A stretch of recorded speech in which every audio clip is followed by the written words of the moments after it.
Olá, irmãos, graça e paz, tudo bem?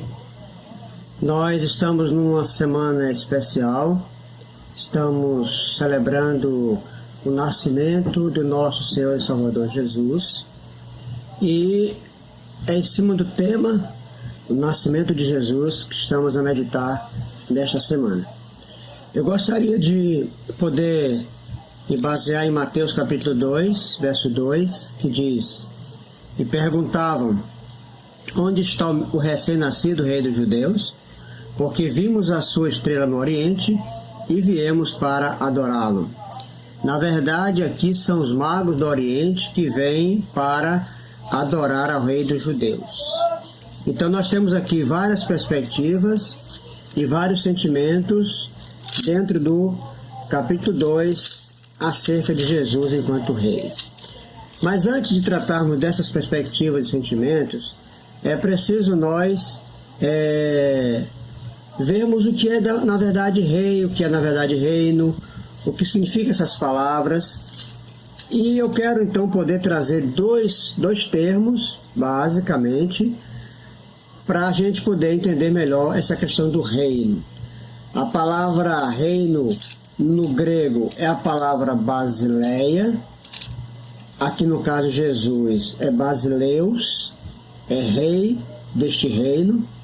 A perspectiva para o grego é totalmente espiritual, esse reino.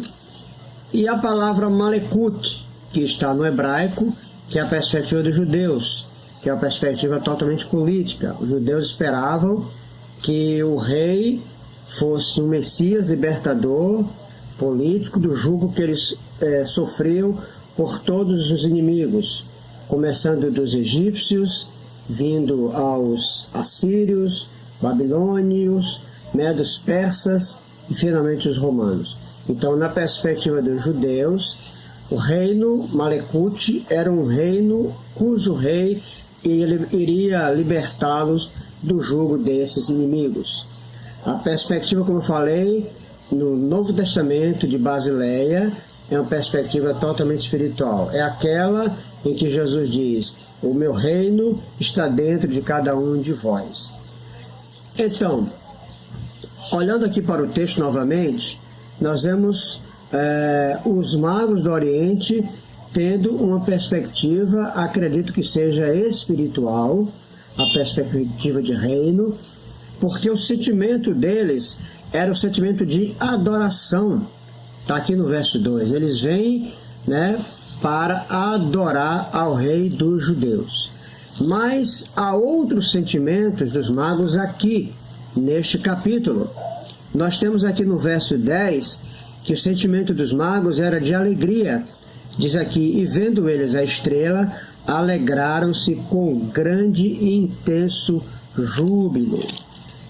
Mas há um outro sentimento dos magos, que eu acredito que seja o sentimento de apreensão. Quando eles souberam, por advertência do Senhor em sonho, que Herodes queria matar a Jesus, por entender que Jesus era rei e por entender que Jesus era ameaça para ele. Então, eles são advertidos a que não voltassem para Herodes. Eu acredito que os sentimentos dos magos aqui passa a ser um sentimento de apreensão, De apreensão, porque alguém queria matar ao rei dos judeus, aquele rei que eles estavam ali para adorar e felizes pela sua chegada. Nós temos também aqui o próprio sentimento de Herodes, como eu já acabei de falar. Herodes, na verdade, se encheu com certeza de ira, sentimento talvez de insegurança, de medo de que Jesus, sendo rei, tomasse seu lugar. Herodes era rei na Judéia, E então, simplesmente, a vinda de Jesus como rei dos judeus poderia ser uma ameaça. Aliás, poderia não. Ele entendia como sendo uma ameaça para ele. E qual é o sentimento de Herodes? É de querer matar a Jesus. E como não consegue matar a Jesus, então ele dá ordens para matar todas as crianças de 2 anos para baixo, na expectativa de que nesse bolo Jesus também pudesse ser morto. Mas aí Deus havia usado de sua providência para alertar a José que fugisse para o Egito. até que Herodes morresse. Então, quando Herodes morre, José, Maria e Jesus voltam para a Judéia, porque Herodes, já havia morrido. Queridos, também temos aqui os sentimentos do povo de Jerusalém. Aqui no verso 3 diz que alarmou-se, alarmou-se tanto Herodes como também toda a Judéia. Toda a Judéia ficou alarmada com a notícia do nascimento do rei dos judeus. Então, mas a perspectiva, o sentimento é de alarde, e a perspectiva dos judeus aqui, acredito que seja aquela perspectiva política, de que esse Jesus aí pudesse ser o Messias, libertador deles do jugo dos romanos. Acredito que essa era a perspectiva dos judeus, porque a ideia de Malecuti estava presente nos seus dias, naqueles dias ali. Temos também aqui, queridos, os sentimentos, ou melhor, a perspectiva dos sacerdotes e escribas do povo.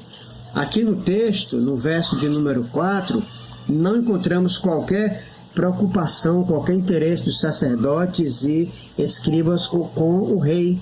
A preocupação deles aqui era com o lugar onde ele deveria nascer. Então, completamente indiferentes com relação ao próprio rei. Temos também a perspectiva do profeta Miqueias. Miqueias, a partir do verso 5, e o verso 6, vai dizer o seguinte: em Belém da Judéia responderam eles, porque assim está escrito por intermédio do profeta: e tu, Belém, terra de Judá, não és de modo algum a menor entre as principais de Judá, porque de ti sairá o guia que há de apacentar a meu povo Israel. Então a perspectiva de Miqueias é de Jesus como o guia do povo. Portanto, queridos, estas são as perspectivas e estes são os sentimentos que nós encontramos em Mateus capítulo 2 acerca do Rei Jesus. Eu quero finalizar perguntando a você qual é o sentimento que você tem acerca de Jesus. Quem é de fato Jesus?